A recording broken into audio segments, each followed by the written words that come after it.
Besides getting brunch with my friend Saturday morning, I spent all of my time this past weekend focused on learning new things, reading books, listening to interviews with people I respect, watching podcasts.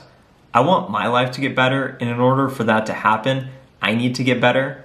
I feel like by learning new things, it helps me be more productive and close the gap between where I'm at today and my long-term goals. I'm going to start this video by talking about what is a red line in the sales process, because I want to add immediate value to you. And if you choose to stick around, I'm going to talk about my key learnings and insights from this past weekend. A red line in the sales process is when the work really begins. Early in my sales career, I thought, okay, I'll make a lot of cold calls, I'll set up meetings, I'll do discoveries, I'll run demos, I'll negotiate hard. And then once the customer tells me yes, I'll be good, I'll recognize the quota relief, and then I'll move on to the next deal.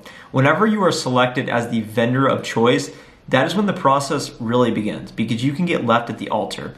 What I mean by this is whenever a customer tells you, yes, I'm buying your software, then you need to go through a vendor management process. And this can look different for different organizations. So a bank, financial services, high regulation may have many layers to this, opposed to a small organization that's not sophisticated that may just sign the contract right then and there. My experience with red lines is I send the customer the contract, first and foremost. You send them the contract. They then most likely need to share it with their legal team. Their legal team will read it, and their legal team will mark red lines on the contract, meaning I don't agree with these terms, you got to change them. And then I'll say, okay, can't you just sign as is? And they'll say no. And then I have to share those red lines with my legal team to respond to the red lines. We need to eventually land on terms that both parties agree and consent to so that the customer feels comfortable signing the contract. As I think back to this past weekend, I absorbed a lot of content. And the reason I do that is because it helps me create new content. I realized that I'm obsessed with making new videos.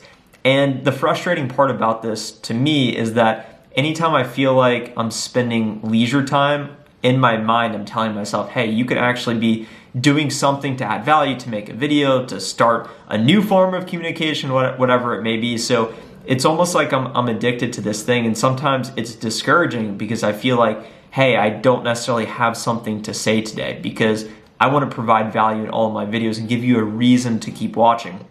And when I think about that, really, it boils down to I want to build something. I want to build something new that helps other people. I listened to Mark Zuckerberg on the Lex Fridman podcast, and he talked about his desire and his inspiration in life and his meaning is to build something that's great, build a great product that helps people. And his why is to connect people and to give them a voice.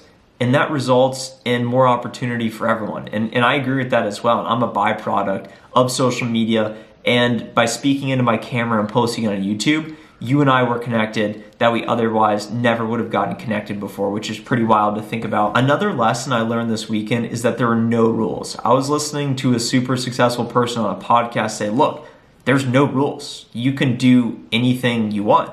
I was speaking with an enterprise sales manager this past Friday saying, hey, I'd like to join your team at some point. And he was talking about a big difference between corporate, what I'm in right now, and enterprise sales. You're working bigger deals, more complex, more money you're going to be able to make. He says there's no rules. We find a way. We find a way to do everything. Just because there's a process for this, we can break it. When I was driving to Austin 2 weekends ago, I got pulled over because I didn't use my turn signal. My registration ended up being expired along with my license, which was completely on me, and I got a ticket. The takeaway from that is that there were rules in that situation, but I just had to pay a fine. I had to pay a $167 fine, and that was it. That was the breach of the rule, and I paid a fine. So if you start to scale that out, there are no rules, and you can build anything you want. There are no constraints on your ability to accumulate as much or have as little as you want in life, so don't forget that. Next, product market fit before growth. This is applicable to a new startup or even content as well. What I mean by this in the analogy is that if you are drilling for oil and you are focused on this particular spot, maybe you're in the wrong spot. And before you really go all in and get the right drill bit, put all the resources, time, and energy, we want to make sure we're drilling in the right place to actually get the oil. Similar to content, you want to have content market fit. before paying for ads, before buying that nice new camera. Maybe make sure your topics resonate with the audience you want to speak with. And this all plays into the main thing that's been on my mind that's really been frustrating to me is that I want to start a sales podcast. I want to start a podcast in general. And I wrote down some questions as to why. And question number one was, what do I hope to achieve from a podcast? And I want your help with something in a second. I want to entertain, educate, and inspire the audience through conversations with successful people. Learning leads to productivity. This 30-minute conversation will save you the hardship of spending months figuring it out yourself. The more value the podcast delivers to the audience, the higher profile guests we can introduce. And that's the key point there. I wrote down a list of all of the people I want to bring on the podcast at some point. David Sachs, Grant Cardone, the Gary V's of the world, these big names that you've heard of that otherwise never would take the time to speak with me because I don't have enough value to add them. There's people that have money to give them. There's people that have audiences that share them with.